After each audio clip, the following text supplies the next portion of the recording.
Hello, everyone, and welcome to our first Feliciano conversation ever. Really big, exciting deal here. I'm very excited about it. And we have two faculty members here with us today. We have Dr. David Axelrod, who received his PhD in economics from Rutgers University. His research included health economics and the role of time and mind in economics. After 20 years working in the finance sector, he started full-time as an instructional specialist at Montclair State University. We also have Mr. Todd Federman, who joined MSU after 25 years on Wall Street, now a full-time instructional specialist in the economics department, teaching macro and microeconomics. Thank you both for joining us today. Thank you, Louis. Thank you for having us. Today, what we'll be discussing is the economic policies between President Trump and former Vice President Joe Biden. We're going to be presenting the pros and the cons of each side along 5 different topics within the economy. So are both of you ready? We'll just get right into it, get started. We're ready. So first, before we get started with our 5 different topics, we're going to be giving a little snapshot for everybody who doesn't really know everything about the economy. This way we give a little 101 class, if you don't mind. I'm making you guys work overtime this week, if that's okay. All righty, Louis, I'm going to share my screen. So what do we mean when we talk about the economy? When David and I will be talking about the economy, what we're really thinking about is something called the gross domestic product. The gross domestic product, the word gross means total. The word domestic means made here in the United States. And the word product means final goods and services. What's the total value of all the goods and services that get made here in the United States? And the reason why it's important is because people get employed to make these goods and services. And we only, by the way, look at final goods and services. In other words, when you buy a car, the value of the steel that got put into that car is included in the price of the car. So we only count final products. There are 2 really good publications that I've loaded up for you on the web that really explain what the gross domestic product is and the federal budget in really, really simple terms. So the first one is cbo.gov. We're going to look at, this is an infographic. This infographic explains the federal budget, which is what we're talking about today. Fiscal year 2019, which by the way, the fiscal year ends September 30th for the federal government. So in the year ended 2019, September, the revenues, the money that went into the government was 3.5 trillion, which consisted mostly of income taxes, social security taxes, and then some business taxes and some other excise taxes. Where'd the money go? The outlays were 4.4 trillion. So the first thing you notice is we had a $900 billion deficit. Mandatory are things that are by law required to be paid. Things like Social Security payments, Medicare payments, interest on the debt. Discretionary are things that are not required by law. Basically things like the entire budget for the federal government, for the FBI, for things like running Congress, other discretionary expenses. The military is technically discretionary. Scrolling down, we see where's the money come from? The revenues consist of mostly payroll taxes and individual income taxes. What are payroll taxes? Those are your Social Security taxes. In addition, you notice there's a small slice here for corporate income taxes. So it's not a big part of how the money, how the government gets its money, and some other stuff. Where does the money go? Here you see mandatory spending. The biggest pieces are Social Security, Medicare and Medicaid, other mandatory requirements, and then the discretionary items are relatively small. It's defense spending and everything else that runs the government. This is the Environmental Protection Agency, this is the FBI, everything that the government does in addition, the Justice Department. Second website I want to show you, which is great for reference, this is the US debt clock. What's the difference between debt and deficit? We'll see both of them here in a minute. In the upper left-hand corner, we see the national debt, and this clock is running in real time. Currently, it estimates that the United States has $27 trillion in debt. We are spending this year substantially more money than we did last year because of COVID relief. Estimated that we're going to spend $6.2 trillion this year. We're going to take in, and to the right here, U.S. federal tax revenue, $3 trillion. So we're going to take in $3 trillion. We're going to spend $6.2 trillion. which means we're going to run an annual deficit of 3.2 trillion. Deficits are the annual shortfall in the budget. Debt is the accumulated debt of the nation. All right, when you have time, I encourage you to take a look at the site. Also, one other item I want to point out, right in the middle, fourth item down, U.S. gross domestic product. The estimate this year for the total value of goods and services that will be produced in this country, $19.6 trillion. I just like to point out before you, okay, well, I put it back. No, it's okay. Since you put up that website though, we went $2 million more in debt in the time that you had that website up. So just pointing out how fast this clock goes, and now we're up 3 million from when you first put up this website. Right. So I just want people to understand the magnitude, the amount of money that the government is spending. Well, one last item, comparing this to the infographic, upper right-hand corner, the top two, income tax revenue. This is this is what you think of as your income tax on your 1040, and payroll tax, Social Security taxes mostly, and some medical taxes as well, but mostly Social Security. So we got 1.5 trillion in income tax revenue, another trillion in payroll taxes for 2.5. Where's the other 500 billion come from? Excise taxes and miscellaneous fees. Okay, now let's get started with our discussion. And our first topic of this conversation, now that we're getting into it, is tax proposals. And we're talking both corporate and personal income. Now, Dr. Axelrod, we haven't heard from you yet, so would you mind presenting the Trump plan for tax proposals? Yes, I will.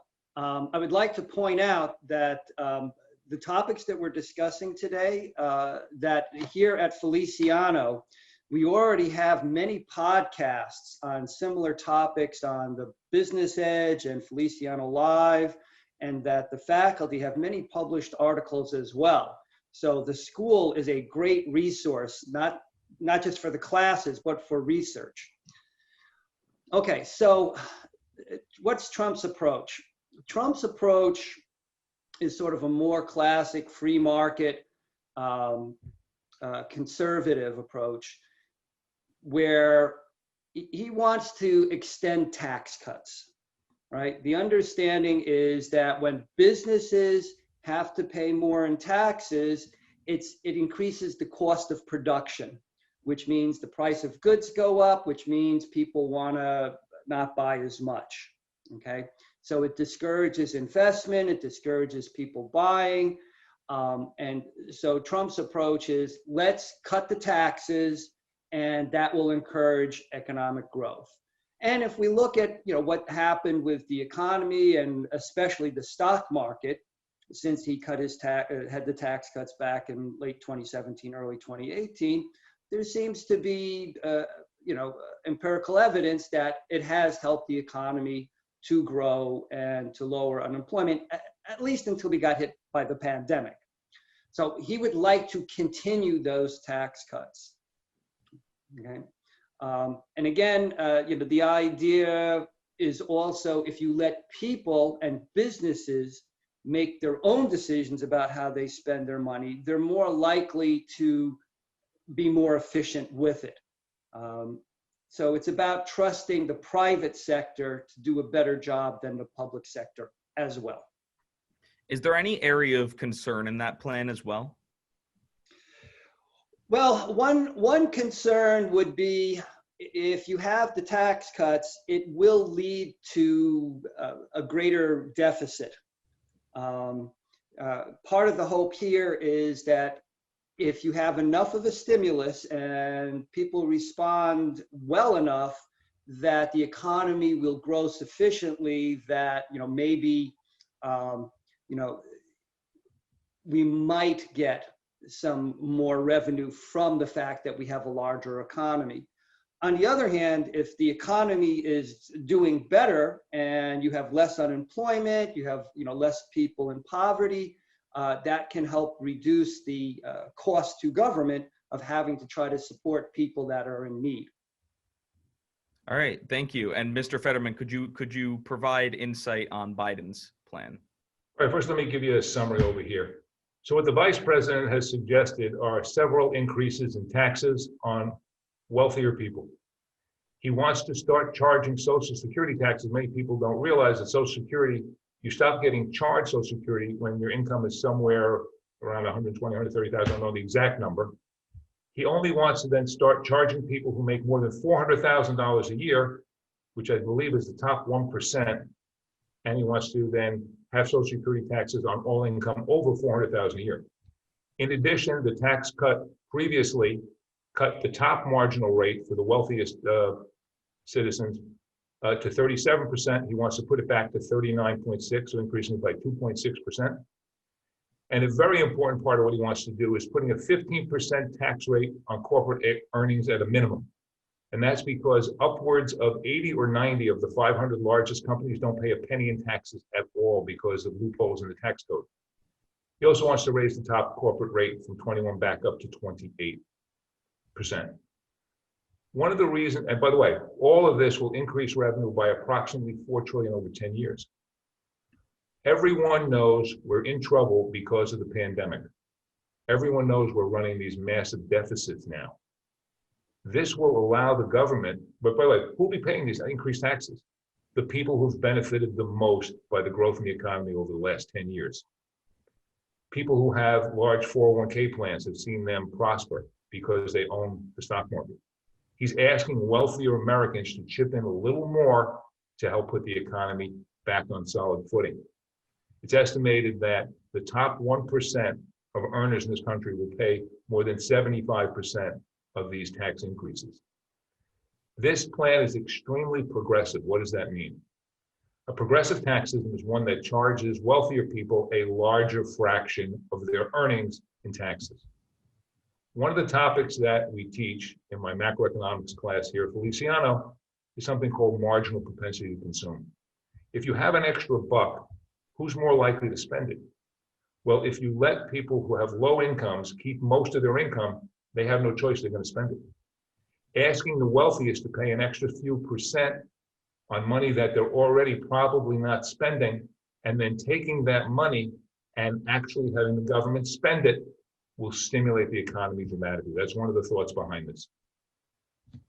So what's something that might hurt Americans due to this plan? The argument could be that there will be some corporations, because their tax rate's higher, they might be less likely to invest. But if you ask any corporation, are they thinking about doing a project? They're thinking about the gross amount of money they're going to make. We're going to go and invest in this project because we think we're going to earn a profit, and then we'll worry about paying taxes later. So the answer is it could cut back on some investment, but again, it's hard to pinpoint if that's really going to happen. Thank you, and thank you both for our first topic. We're going to move on to another topic which is very closely related, and that's of the minimum wage. So we just heard from you, Mr. Federman, so let's go back to you, Dr. Axelrod. This time you're going to take Biden's plan. Explain that for me. What is Biden's plan for the minimum wage?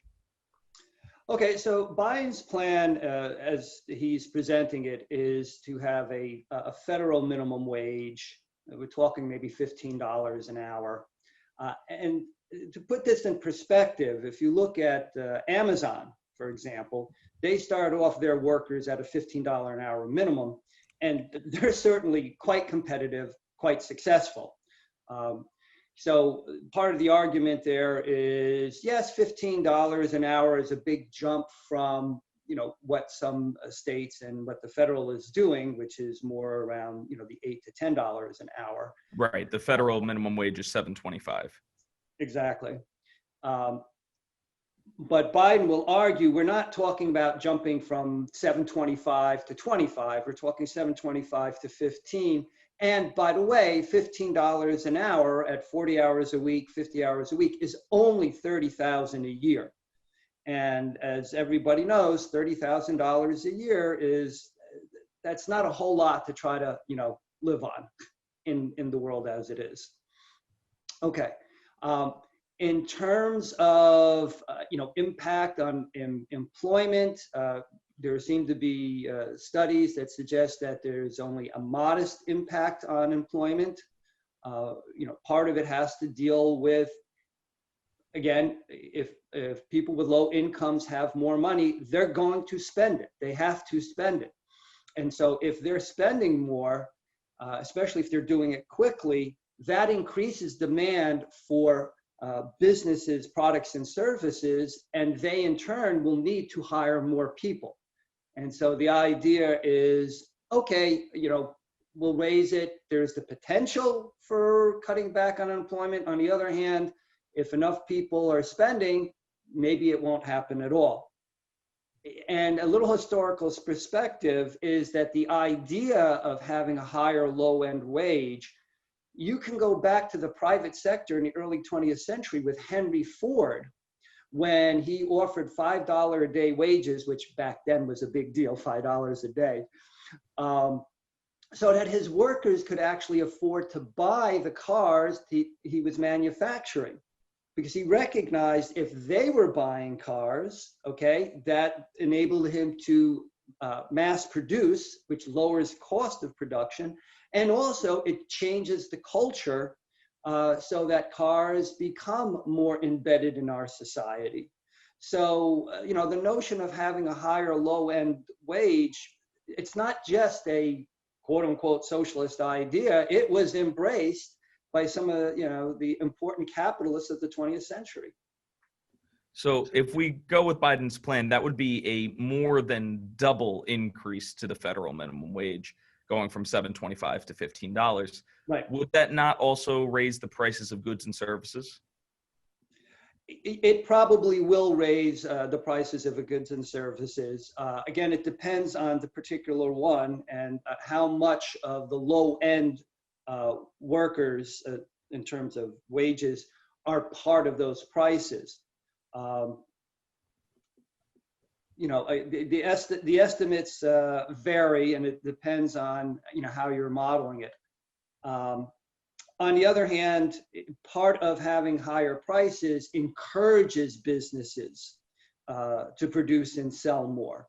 So there will tend to be a trade-off between having slightly higher prices and having more employment. And if you have to pay slightly higher prices, but you get to work full time instead of not working at all, that's probably a pretty good trade-off. All right, moving from Joe Biden to Donald Trump, Mr. Federman, what is Trump's plan for the minimum wage? Donald Trump's plan for the minimum wage is simple. He doesn't want to raise the minimum wage. And there's a lot of support for this, okay, in terms of economic theory and economic things that have been written. First, when you walk into the marketplace, the market wants to set prices for everything, all the goods and services. There's demand for labor and supply of labor. When the government gets involved, it's going to manipulate the marketplace. They want to put an unnaturally high minimum floor price on wages, and it's going to interrupt and disrupt the marketplace. Almost no one today makes minimum wage. There are almost no people who run a household that make minimum wage. Go by any drive-through fast food place. At White Castle here in New Jersey, the minimum starting wage is $11 an hour, and you get free sliders for lunch. Amazon's paying 50. I'm not making that up. It's true. Amazon's paying $15 an hour. The largest employer in the United States is Walmart. I believe the minimum starting wage anywhere for someone who starts day one is $12 an hour. So the market has set a starting wage well above the federal minimum. The difference here is Joe Biden wants to raise it to 15.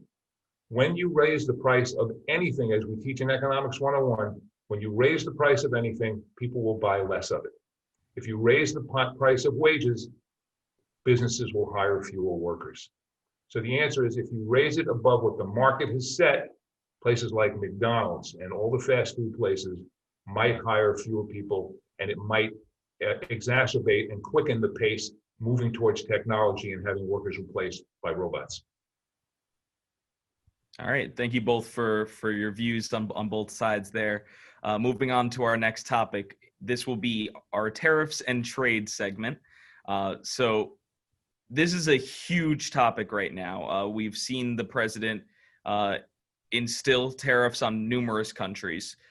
So Mr. Federman, we'll go right back to you, but this time, could you talk about Trump's plan? Will he be continuing what he's been doing? Right. Listen, let's have a little background over here. For years, China has been abusing intellectual property rights. There have been numerous cases where we have proven in court in World Trade Organization that they have been selling products here in this country even below what it cost them to make. And eventually Trump decided we need to take some action, and he picked tariffs as the way to do it, putting tariffs on many Chinese products that come into this country. Specifically, steel will be one of the items. It's estimated that this raises the tariffs that he's putting on these products raises anywhere from 70 to 80 billion dollars this year, much needed revenue to the government. He specifically targets specific industries that might have been victims of unfair competition from foreign companies. Brookings Institute estimated that the tariff on steel appears to have helped create several thousand jobs in the steel industry by making foreign steel more expensive. It means that U.S. Companies can be more competitive.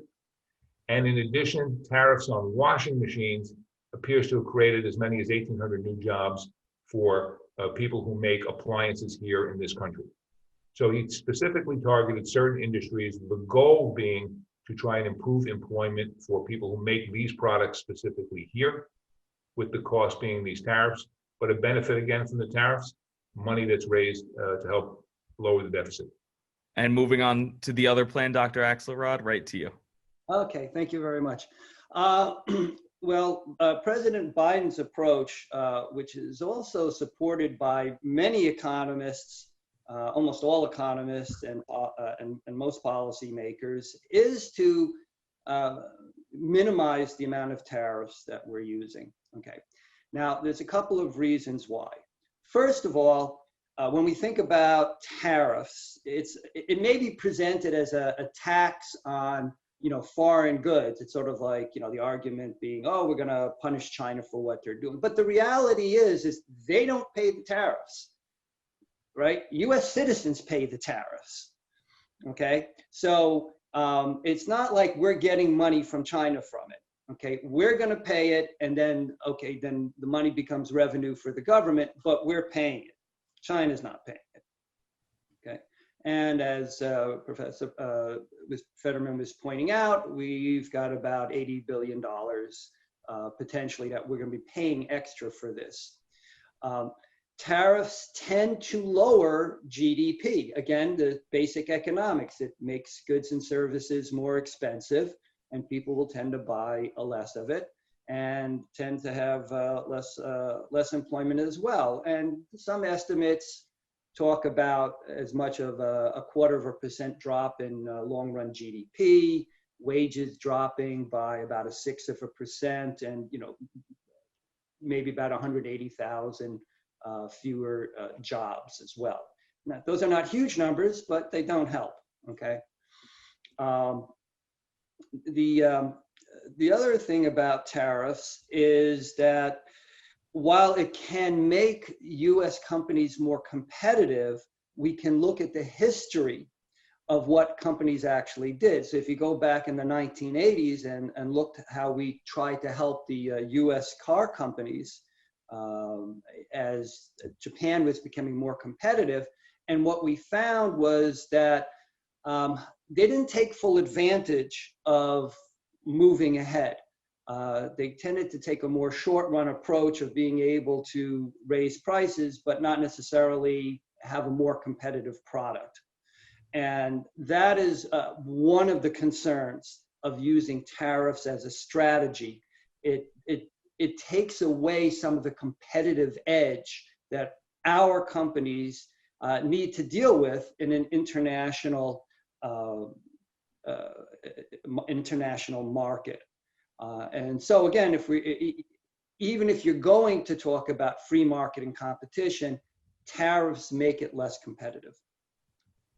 All right, so some pros and cons from both sides there. There definitely are arguments for Trump's plan there and Biden's plan as well.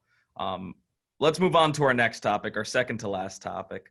And this has been, right before the pandemic, was the biggest story that was going on in the country, and that was the environment. There was a lot of talks about the Green New Deal and the Democratic primaries.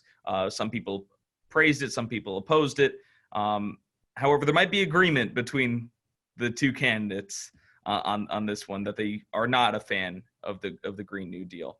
So, Mr. Federman, would you present Biden's plan for the environment and infrastructure as well? Sure. One of the things that Vice President Biden wants to do with the money that he's going to raise by increasing taxes on the wealthy is to spend it to try and get us on a path to net zero emissions by 2050, a much more realistic timeline than the Green New Deal, which I believe wanted to do it in 10 years, 2030. That would simply be too disruptive to the economy. He wants to, we start with the basic assumption. The science is fairly clear. Climate change is happening. The world is hotter than it's ever been, and it keeps getting hotter. We see the excessive weather that we've seen go on, and it's going to get worse. He wants to install 500,000 electrical vehicle charging stations nationwide by 2030. He wants to spend on infrastructure, which means things like bridges, roads, internet access in rural areas, upwards of $2 trillion over 10 years. So we're talking about a couple of $100 billion, $200 billion per year to promote all kinds of renewable energy, things like windmills and solar panels. This will create thousands and thousands of high-paying green energy jobs. He's definitely looking at this as a win-win situation, asking the wealthier people to chip in a little more, spend it on what is clearly the future. And if we don't do it, if we don't invest heavily in renewable energy, our competitors overseas will. They will become more efficient in the long run. None other than Elon Musk. The reason why he decided to go into electric cars, he had an epiphany when he was in high school. He woke up one morning and said, we're going to run out of oil and gas one day. We have to start making electric cars. Okay. By making them more efficient, by figuring out ways to generate the electricity that you're going to put in those batteries, using wind and using solar and other renewable energies, we can clean up the economy and create a lot of high-paying green energy jobs. Dr. Axelrod, how does Trump's plan compare to Biden's? Okay, well, with respect to President Trump's plan, he also wants to see more infrastructure. But again, I think the approach is to have the private sector drive it more than the public sector. Again, the idea here is if it's driven by the private sector, the market will, communicate and reinforce what looks like what we really need as compared to, what people in Washington, D.C., think is important.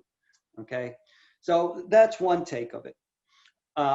In terms of environmental issues, President Trump supports continuing the extraction and development of fossil fuels. Okay, he's rolling back some of the environment regulations that they just seem to be too much. They're too picky. It's like, okay, you want to protect animals and such like that, but humans are more important. Okay, that's part of the take on it. And again, this is allowing the private sector to be able to take advantage of the resources that we have. And he also doesn't want the U.S. to be held back by agreements like, for example, the Paris climate agreements that other countries may or may not follow. Okay, we don't want to hurt our economy as a whole because of the fact that we're putting ourselves at a competitive disadvantage.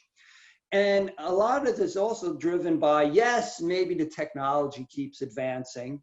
And if it does, well, we'll have to adapt with it. But today, we need oil and gas. And so does the rest of the world. And as long as we need oil and gas now, we should be producing it. We should be the ones that are taking advantage of the resources that we have.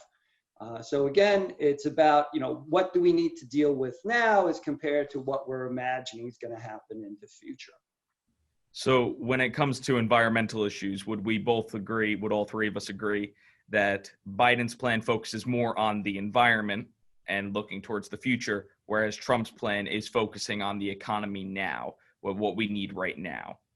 I take a little issue with that because there's no question that we've generated thousands and thousands, I don't know the exact numbers, of jobs in renewable energy. So it's very much economy related as well. If you haven't heard of the Gigafactory, it's one of the largest buildings on planet Earth where Tesla is making their batteries. And you can look up the Gigafactory. And that's that's 100% green energy jobs, high paying jobs, right? Building windmills, building solar panels right here in this country. So yeah, I would say Biden's plan is more focused on environment, but very much will also be a benefit to the economy. But wouldn't some of those jobs come from the fossil fuel industry as well? Yeah, well, I think that's one of the concerns that President Trump has is if we try to push too quickly to go into this Green New Deal, what's going to happen? There'll be less consumption of coal, so there'll be fewer miner jobs. That's really going to impact people that have, not a very high standard of living. Okay, and what are their alternatives going to be? I mean, if you're talking about, for example, in West Virginia, that's a major part of their, their employment. Same thing with oil and gas. It is not an automatic that if they lose their jobs, they're immediately going to be finding jobs in the renewable sector. There's going to be disruption. However, in 1890 to 1910, when the automobile started getting developed, there weren't people who said, "Oh no, if we keep developing the automobile, everybody in the horse and buggy industry will be put out of jobs." It's part of the natural evolution of technology. Anyway. What it really comes down to is what is the focus? Is it about the crises that are right in front of us? Or is it about this world that we're going to create for, 50 years or 100 years from now? And, what you're interested in is where we're going to be in 100 years. You might go a little bit more green. If it's about, how are we going to get through the next 6 months to a year, that's a luxury that some people will feel that we can't afford. There's definitely concerns on both sides of the aisle, whether it's for the economy or for the environment in general. There's concerns on both sides with that topic. So now that we've discussed that, let's move on to our final topic. And we saved this one for last because it's a big topic. So big that it encompasses 1/6 of the United States economy. And that, of course, is healthcare. So first of all, before we get into any of their plans, why does healthcare encompass 1/6 of the overall U.S. economy? Well, to answer that is, people on average live to be about 80 years old. It's a little variance in states and a little variance by gender, but you don't get to live to be 80 without a lot of help. Okay. And, it may be just, some pharmaceuticals. Sometimes it's more major intervention. But let's keep in mind, if you go back to the turn of the century, as in the turn of the 1800s to the 1900s, average life expectancy was only around 40 or so. So it costs money to live longer. So that's why healthcare is such a big component of our economy.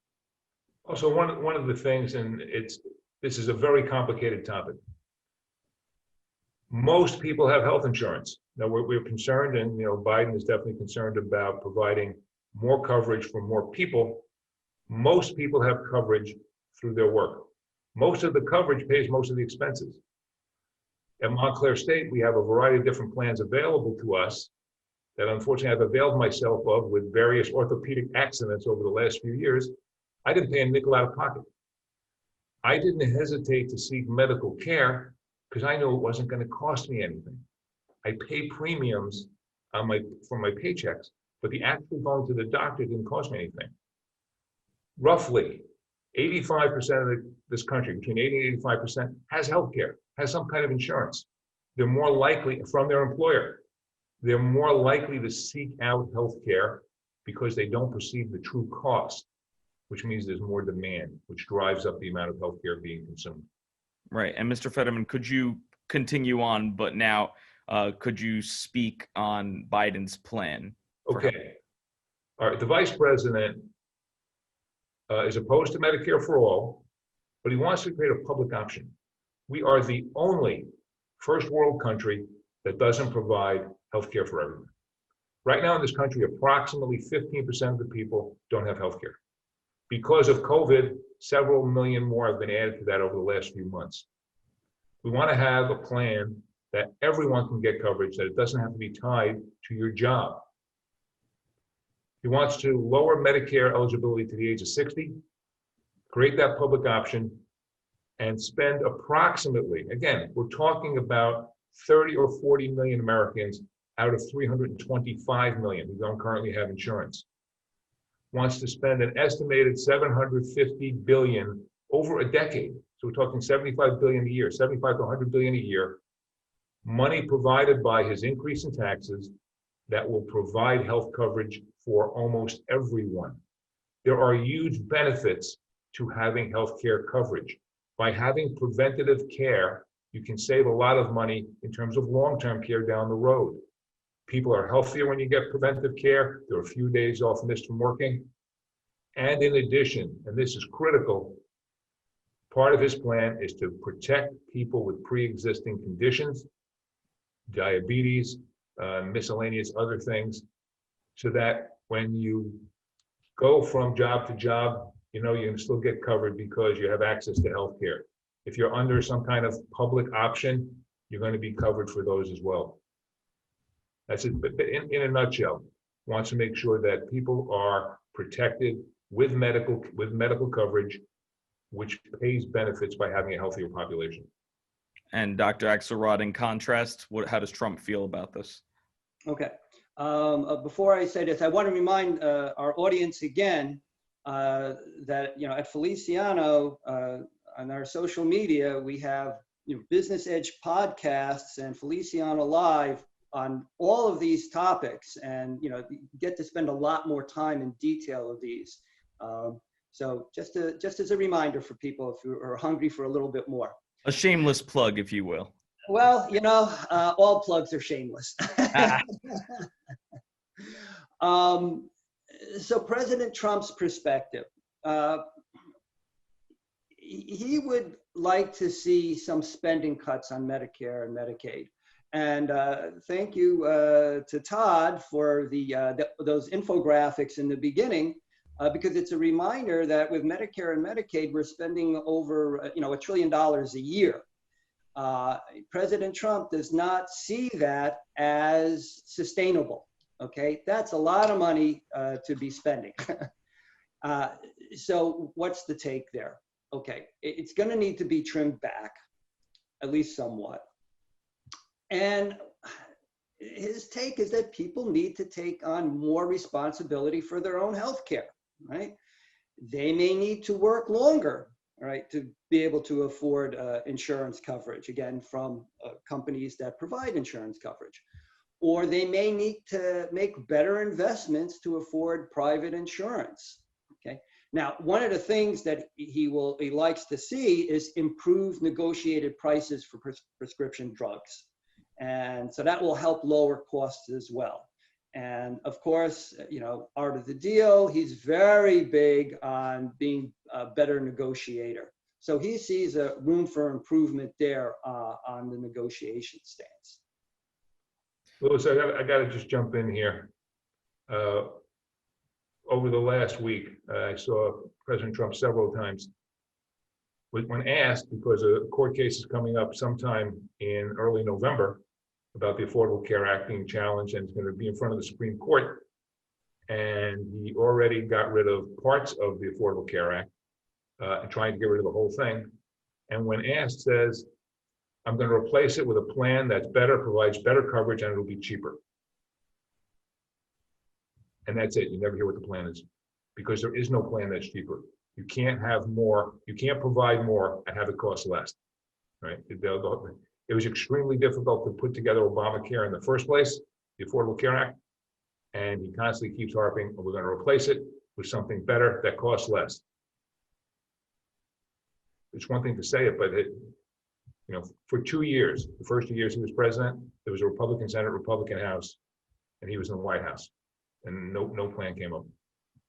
So it's very questionable at best. I understand that he wants to cut massive expenses. That's clearly what his position is. So you're saying he's all talk, no game in that situation?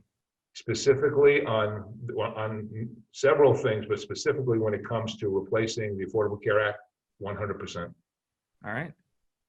Thank you very much. And I know I said that was our last topic, but I do want to add one more because I think this is very important as well, especially in today's day and age. And this topic is constantly changing these days.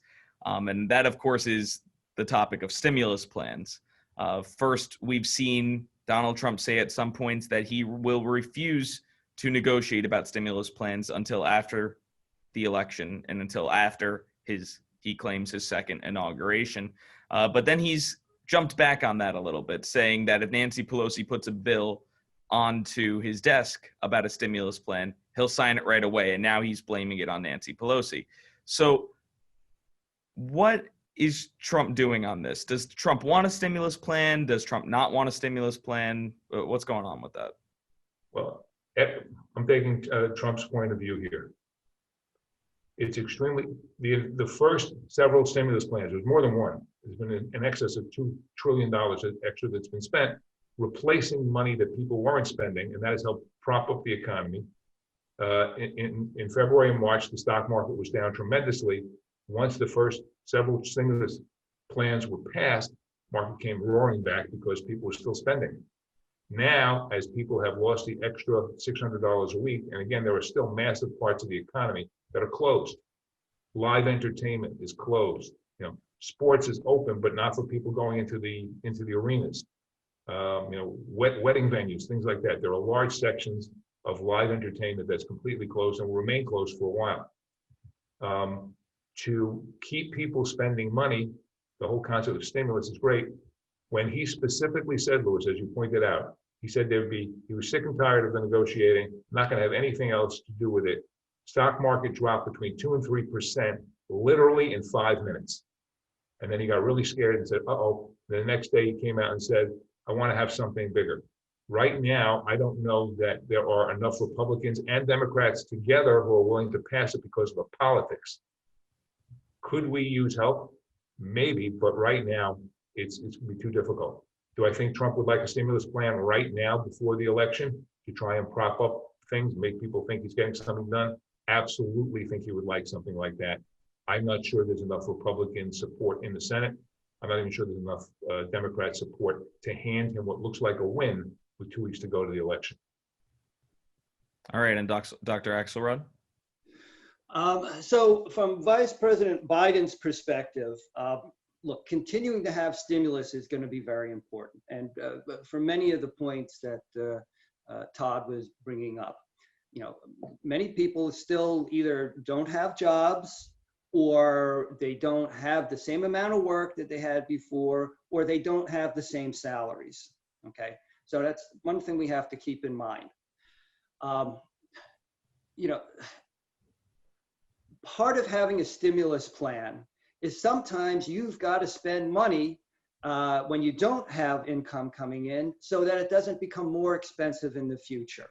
So for example, if you own a home and you're unemployed and the roof needs to be fixed, you spend the money to fix the roof, because if you don't, you're going to ruin the whole house, and then you end up with no house, and then you're in a much worse situation.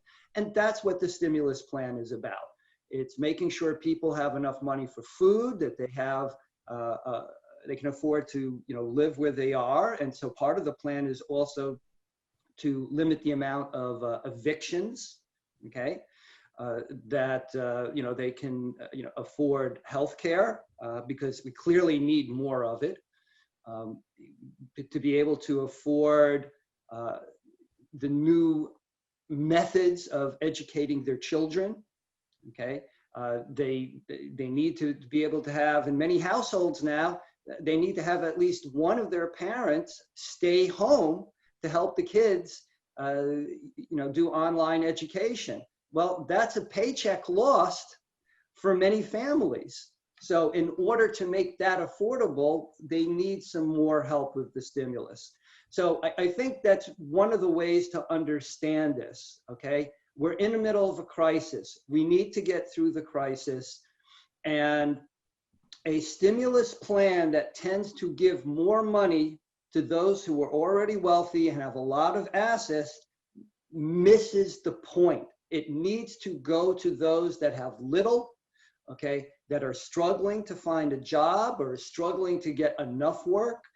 I would say that, Vice President Biden is very concerned about the people, that are traditional blue collar workers, those that are struggling families, and, what we would call Main Street is compared to Wall Street. And, we need to bail out not just the wealthy, not just the states that support Trump, but to bail out all the states. If we lose the coasts, if you lose New York and New Jersey and California, that is a huge part of the economy that the other states just are not going to be able to make up for. I think it's important to note that neither Trump nor Biden's plan covers a stimulus package that would include coverage for individuals between the age of 18 and 24 that are still on their parents' health insurance. And I say that as a young individual, and myself and many of my friends and my coworkers and my acquaintances and most students on the campus or just go to school here did not get anything, because if you were under 18, you got $500. Well, your parents received $500 for the kid. If you were over 24 or on your own health insurance, you received that $1,200 unless you were making a certain amount of money. Is it problematic that young people between 18 and 24 are not receiving any stimulus checks? Because I feel of all people, we are the ones that spend so much money. Todd, do you mind if I go first? It's classic economics 101. Yeah.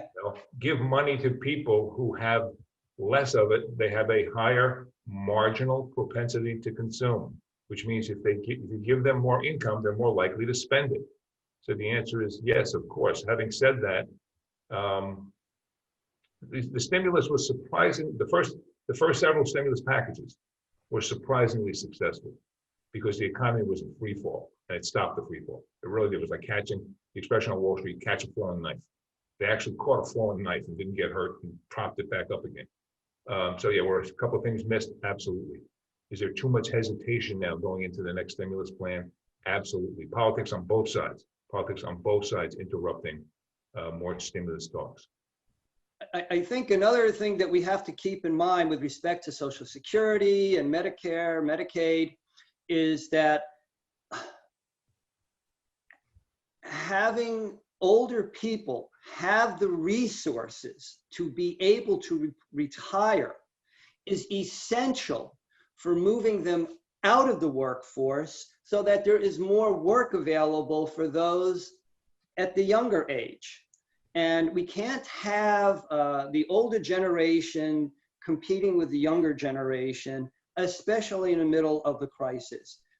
Louis, I think you're bringing up a very, very important point about the young generation now. It's leading to a delay in their education. We're starting to see numbers suggesting that there's a 15-16% drop in students starting freshman year in college, countrywide. So the article today. But I mean, it's understandable. It's understandable. It's not irrational, but that's going to be a problem. And so when we think about these solutions, it is a whole holistic, feedback loop issue. If older people do not feel comfortable retiring, they're going to hang around longer, and that's going to slow down the 18 to 24 getting into the workplace, and we need them to either get more education or be productive, not only because of what they're producing now, but because that work experience enables them to be more productive sooner. And ultimately, in an economy, it's not about the money, it's about what we produce, right? Because you can have more money, but if you're not producing anymore, your standard of living doesn't go up. So now that we've discussed all of our topics today, and here's the hard part. We have to, we don't have to, but I'm going to ask you if you have a preference, if you believe, both of you, one economic plan is better than the other. So I don't know who wants to go first, but I want to hear both of your thoughts on that. I'll go first. I'm not an economist. I play one on TV. I came to academics after 25 years on Wall Street. So I encourage everybody, you can look it up. Goldman Sachs on Biden's plan estimates it will be much stronger for the GDP, much stronger for employment. Look up Moody's, which is the credit service. Moody's analyzed both plans and said, we expect that the Biden plan will generate millions more jobs and more growth to the GDP. Basically, what he wants to do, Biden, is ask wealthier Americans to chip in a little more money and continue spending both on medical, both on health insurance for people who don't have it, Green New Deal infrastructure, renewable energy. And by spending this money, we'll be creating jobs, more jobs, and bringing the economy up. Again, that's the opinion of both Goldman Sachs economists and Moody's economists, both of which came out within the last week's 10 days. And Dr. Axelrod? In the short run and in the long run, Vice President Biden's plan tends to, as Todd was pointing out, tends to provide more of the stimulus and the spending. I mean, you can look at, the Fed and Powell. You can look at the Treasury and Mnuchin. They're both arguing that we need to have more fiscal stimulus, okay? This is not to say that there aren't some kernels of truth in Trump's plans that we have to deal with in terms of, how are we going to keep people competitive? How are we going to encourage them to, take risks?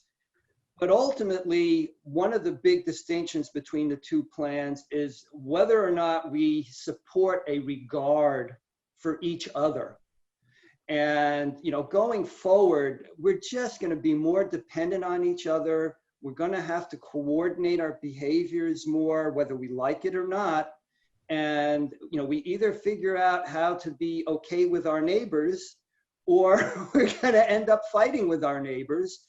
And it's going to be less expensive to help each other out than to fight each other. Right. And that's really one of the elements that we don't often take into account when we consider economic plans.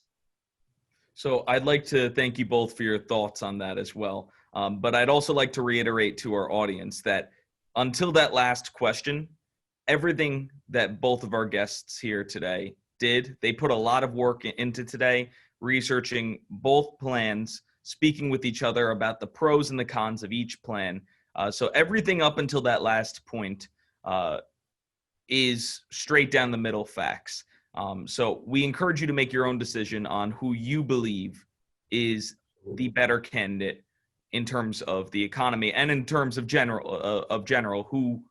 which candidate would benefit yourself and America as well. So we're not trying to sway anybody with this. We're just trying to present facts so that you can make a better informed decision for yourself.